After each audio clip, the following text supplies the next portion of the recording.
Nicolas Ferreira, em Fórum da Liberdade, solta o verbo. Sem papas na língua, ele fala o que ninguém teve coragem de falar até agora. O Nicolas, se o fulano de tal continuar falando isso, eles vão ser presos. Pode falar? Posso falar uma coisa? Não estou buscando isso. Não quero isso. Seria antinatural da minha parte buscar a prisão, buscar o sofrimento. Mas, se isso for necessário para poder algum dia o Brasil ele entender a verdade e ser um país diferente, que assim seja. Eu acho que você...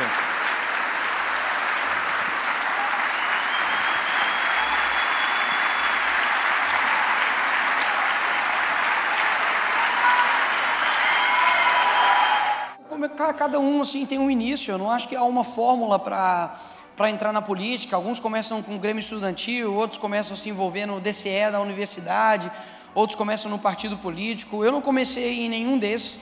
Concorri ao DCE da PUC, e quem acha que a eleição de deputado é difícil, quem concorreu à DCE sabe. Alguém já concorreu à DCE aqui de universidade? Você já foi, né, Marcelo? Pois é, literalmente... No prédio de engenharia lá da PUC, é o prédio onde, obviamente, eu teria mais votos, né? Então, eu foquei mais lá. Quando o pessoal ia votar em mim, o pessoal da outra chapa pegava o voto e engolia. Tá? Só para vocês terem ideia o que eu já passei. Então, assim, são vários caminhos. Eu comecei, enfim, me envolvendo na época do impeachment da Dilma, indo nas manifestações, balançando bandeira, tocando bateria. Depois comecei a falar, comecei a gravar vídeos. Nisso gravei aquele vídeo do "Oi, bom dia, meu nome é Nicolas Ferreira, tenho 17 anos, eu com a mochilinha", e no final sai "Vocês são um bando de comunistas safados, muito obrigado", né? E aquele ali foi a primeira vez que o Leonardo Boff e o Stedley do MST ouviu falar de Nicolas Ferreira. E foi assim que comecei a postar os vídeos, enfim, comecei a compreender como é que funcionava a rede social. Nunca fiz nenhum curso, tá, de marketing, não sou nenhum guru, não sou daqueles do tipo, se você perdeu o ônibus, seja o ônibus. Não, eu não sei o que é isso, eu nunca fiz isso. Eu trato minha rede social hoje com muito cuidado, não porque, eu sou estrela, não é por isso, é porque é a minha espada e meu escudo. Eu não tenho o judiciário do meu lado. Eu não tenho a mídia tradicional do meu lado. Se alguém hoje inventar qualquer mentira lá no Fantástico, eu tenho que ter minha defesa. E a minha defesa é minha rede social. Alexandre de Moraes derrubou minha rede social por 1 mês. E sabe qual é o motivo? Só ele sabe. Eu não sei, meu advogado também não sabe, porque eu não tenho acesso aos autos. Tem gente que fala assim, porque você falou isso. Eu falei, mentira, eu não sei por quê. Eu não tive acesso. E só voltou porque eu fui o deputado mais votado do Brasil, e ficaria muito feio, né, para o presidente da Câmara e para o Congresso ter o deputado mais votado do Brasil sem redes sociais no começo do seu mandato. Então foi uma pressão política e não de direito que minhas redes sociais voltaram. Mas se você quer entrar na política, eu te dou 2 conselhos. Ore, né, peça para Deus para te orientar nisso, porque é praticamente um caminho assim, sem volta, de verdade. E se prepare. Meu pai sempre fala, olha, é melhor você estar preparado e não ter oportunidade do que você ter oportunidade e não estar preparado. Para mim é isso aí. Boa.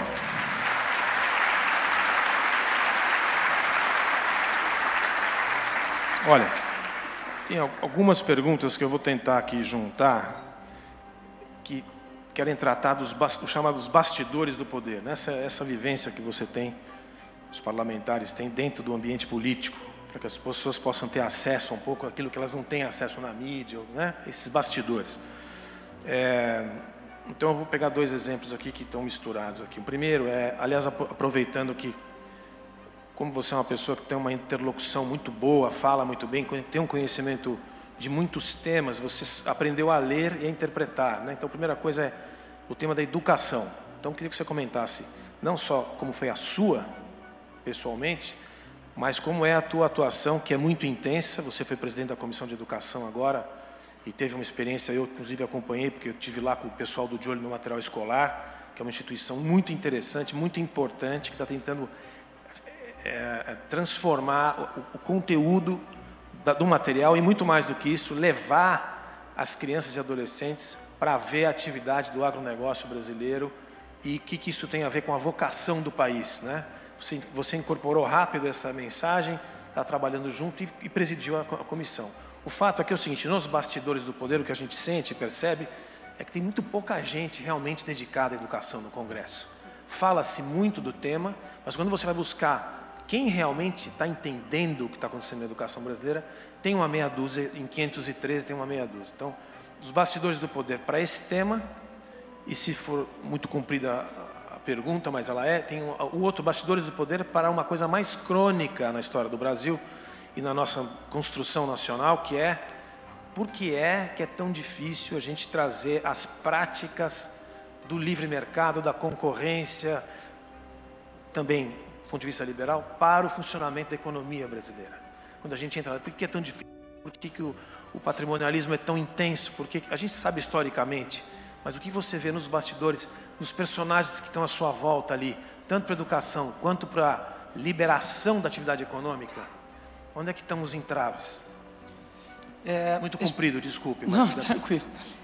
Respondendo a primeira pergunta, qual que é mesmo, perdão? A educação, bastidores da educação. Já que eu tinha esquecido mesmo. Com relação à presidência da educação, vamos lá. O que eu fiz? Eu entendi com a verdade. Só que pior do que a mentira é uma falsa verdade. Então eles juram de pé que eles estão defendendo a democracia. Quando, por exemplo, eles estão condenando pessoas a 14 anos, porque, enfim, picharam uma estátua, e Sérgio Cabral, condenado a 400 anos de cadeia, está solto fazendo vídeo na sacada do prédio dele, e vai ser candidato, não tenho dúvidas, e vai ser eleito. É o Brasil, gente. É o mesmo país onde você tem o STF soltando 15 traficantes, e você tem, enfim, a inegibilidade do ex-presidente Bolsonaro por uma reunião com o embaixador.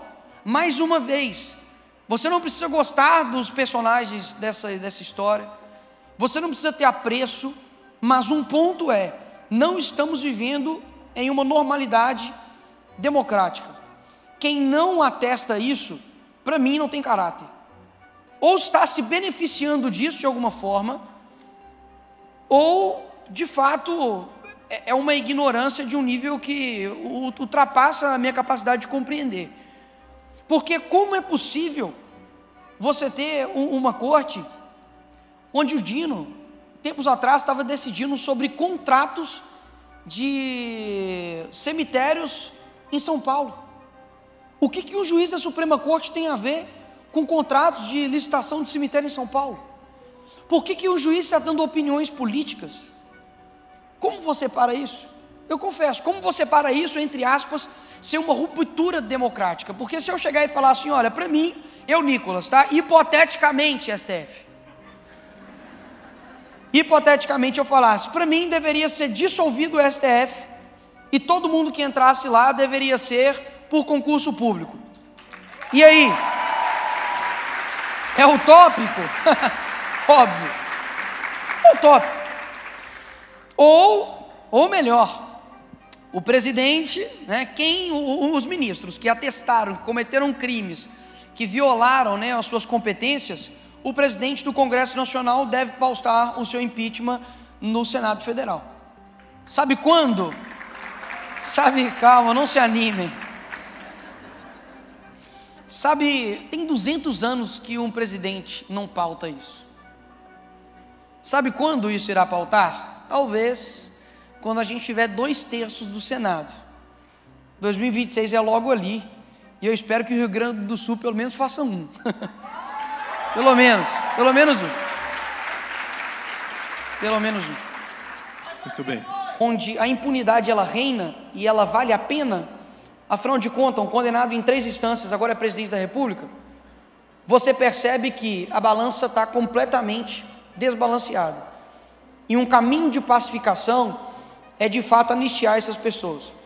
E não para poder dizer, então quer dizer que quando é do seu lado pode. Não. O que eu quero dizer é o seguinte: ou então faça uma reparação desde 2006, quando o MST invadiu o Congresso, desde quando aconteceu então em 2013, em 2015, em 2016, em 2017, quando houve invasões no Congresso pela esquerda, ou se não aplica de fato a mesma medida. É isonomia, não é? Igualdade para os iguais, desigualdade para os desiguais. Agora, será que esse pessoal tivesse de vermelho e tivesse escrito fora Bolsonaro, estaria acontecendo a mesma pena? Não me fala outra resposta. Então, nós temos feito um trabalho, pessoal, de bastidores, de sensibilizar. E não é sensibilizar com uma retórica falsa, é de sensibilizar, de mostrar que, opa, pera aí, amigão, ninguém da Lava Jato está preso. Nós não temos nenhum político corrupto nesse país que está usando tornozeleira eletrônica. Você está colocando pessoas que não têm uma linha na sua ficha criminal, sendo condenadas a 14, 17 anos de cadeia, por um juiz, que nem era o foro dele. E digo mais, colocando agora para um outro nível, você está tendo uma turma julgando um ex-presidente que deveria ser em plenário, sendo que um ministro, Alexandre de Moraes, ele julga se ele mesmo é parcial ou não. O outro ministro é o Dino, que é amigo de Lula. O outro ministro é o ex-advogado de Lula, e os outros dois foram indicados pelo PT. Pô, é colocar todos os argentinos para poder julgar o Rafinha, sabe? Não me parece muito imparcial. Então eu acredito que as pessoas estão vendo isso. O centro tem sinalizado que, de fato, boa parte, por exemplo, tanto do PSD, republicanos, PP, obviamente também o PL, Novo, estarão votando pela anistia. Não tenho dúvidas que, se for pautado hoje, a anistia passa na Câmara. Não tenho dúvidas.